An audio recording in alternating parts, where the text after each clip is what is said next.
প্রিয় দর্শক, আমি এখন দাঁড়িয়ে আছি রাজশাহী মিনি ধানের জমির ভেতরে। আপনারা দেখতে পাচ্ছেন যে চারিদিকে খালি রাজশাহী মিনি ধানের চাষ করা হয়েছে। এই ধানের বীজ সংগ্রহ করা হয়েছে রাজশাহী অঞ্চল থেকে। আমাদের এই অঞ্চলে আসার কারণে এটাকে এই অঞ্চলের মানুষ রাজশাহী মিনিকেট নামে অভিহিত করেছে। সবাই রাজশাহী মিনি নামে চেনে।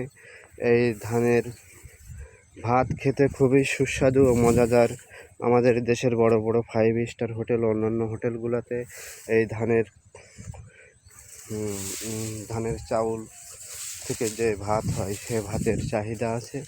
হোটেলগুলোতে এগুলো চলে এবং সব সাধারণ মানুষও এই চাউলের ভাত খেতে খুবই স্বাচ্ছন্দ্য বোধ করে এবং সবাই, আমাদের অঞ্চলের লোকজন সবাই এগুলো খেয়ে থাকে। এই ধানের যেমন পুষ্টিগুণ এবং চাহিদা যেমন আছে, এই ধানের একটু সমস্যাও আছে। এই ধানগুলো হচ্ছে রোগ প্রতিরোধ ক্ষমতা খুবই কম। যে কোনো সময় ব্লাস্ট রোগ লাগতে পারে।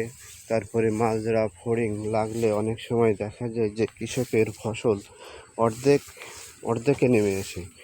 সেই কৃষকের সবসময় একটা ভয় থেকেই যায় যাতে ব্লাস্ট রোগটা আমার কৃষকের জন্য খুবই একটি মারাত্মক হুমকি স্বরূপ মনে করে প্রত্যেক কৃষকই। ব্লাস্ট রোগ লাগলে মনে হয় যে ধান প্রায় ফলন অর্ধেক কমে যায়। এই জন্য সবসময় কৃষককে সতর্ক থাকতে হয়। কৃষক সবসময় রক্ষণাবেক্ষণ করেন এবং দেখাশোনা করেন। ঘরে না ওঠা পর্যন্ত কৃষক রক্ষণাবেক্ষণ করে থাকেন। এবং সুপ্রিয় দর্শক, আপনারা দেখতে পাচ্ছেন যে ধান প্রায় পাকার দিকে। এই ফসল কিছুদিনের ভেতরেই কৃষকের মুখে হাসি ফুটবে, তার ঘরে উঠবে, সেই নবান্নের উৎসব শুরু হয়ে যাবে। প্রিয় দর্শক মণ্ডলী, আজ এখানেই রাখছি। কোনো একদিন দেখা হবে নতুন আরেক ভিডিও নিয়ে।